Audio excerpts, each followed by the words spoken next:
A poor man had 12 children, and was forced to work night and day to give them even bread.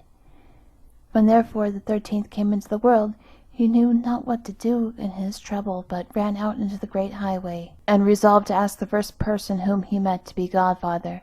The first to meet him was the good God, who already knew what filled his heart, and said to him, "Poor man, I pity thee. I will hold thy child at its christening, and will take charge of it and make it happy on earth." The man said, "Who art thou?" "I am God."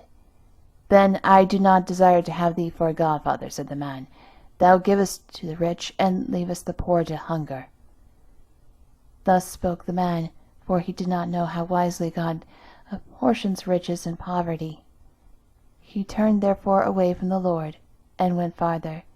Then the devil came to him and said, "What seekest thou? If thou wilt take me as a godfather for thy child, I'll give him gold in plenty, and all the joys of the world as well."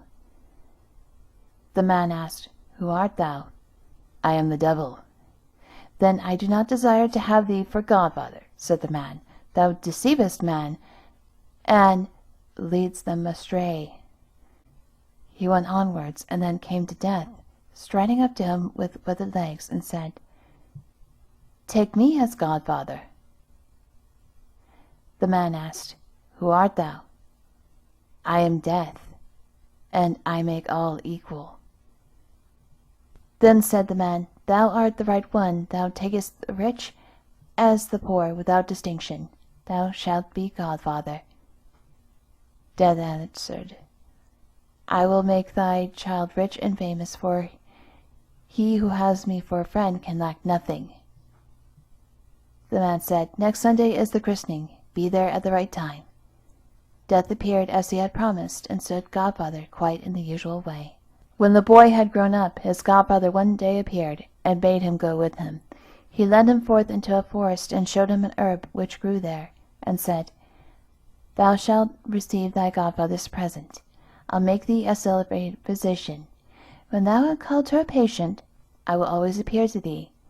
If I stand by the head of the sick man, thou must sayest with confidence that thou wilt make him well again. And if thou givest him of this herb, he will recover. But if I stand by the patient's feet, he is mine. And thou must say that all remedies are in vain, and that no physician in the world could save him. But beware of using the herb against my will, or it might fare ill with thee." It was not long before the youth was the most famous physician in the whole world. He had only to look at the patient, and he knew his condition at once, and if he would recover, or must needs to die. So they said of him, and from far and wide people came to him, sent for him when they had any one ill, and gave him so much money that he soon became a rich man.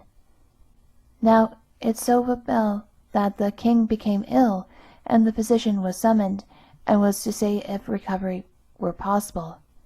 But when he came to the bed, Death was standing by the feet of the sick man, and the herb did not grow which could save him. "If I could but cheat Death for once," thought the physician, "he is sure to take it ill if I do, but as I am his godson, he will shut one eye. I will risk it." He therefore took up the sick man, and laid him the other way, so that now Death was standing by his head. Then he gave the king some of the herb, and he recovered and grew healthy again. But Death came to the physician, looking very black and angry, threatened him with his finger, and said, "Thou hast overreached me. This time I will pardon it, as thou art my godson, but if thou venturest again, it will cost thee thy neck, for I will take thee thyself away with me." Soon after, the king's daughter fell into a severe illness. She was his only child, and he wept day and night, so that he began to lose the sight of his eyes. And he caused it to be made known that whosoever rescued her from death should be her husband, and inherit the crown. When the physician came to the sick girl's bed, he saw Death by her feet. He ought to have remembered the warning given by his godfather, but he was so infatuated by the great beauty of the king's daughter and the happiness of becoming her husband that he flung all thought to the winds. He did not see that Death was casting angry glances on him, that he was raising his hand in the air and threatening him with his withered fist. He raised up the sick girl and placed her head where her feet had lain. Then he gave her some of the herb, and instantly her cheeks flushed red, and life stirred afresh in her.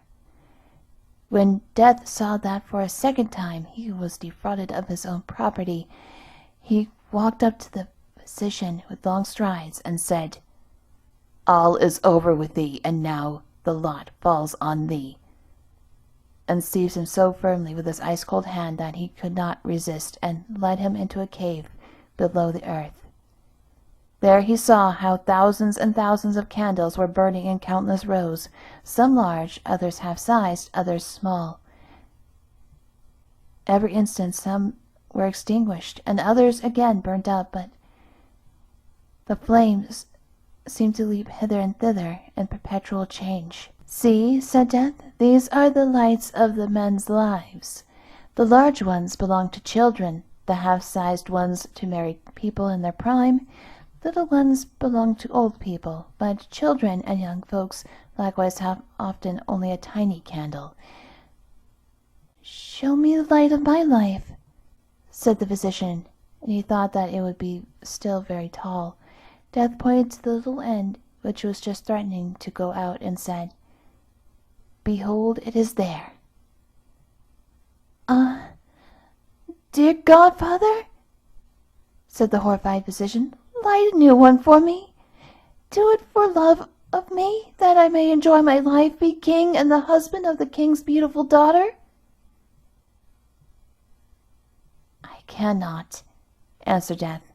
"One must go out before a new one is lighted." "Then place the old one on the new one, that will go on burning at once when the old one has come to an end," pleaded the physician. Death behaved as if he were going to fulfill his wish, and took hold of a tall new candle, but as he desired to revenge himself, he purposely made a mistake in fixing it, and the little piece fell down and was extinguished. Immediately the physician fell on the ground, and now he himself was in the hands of Death.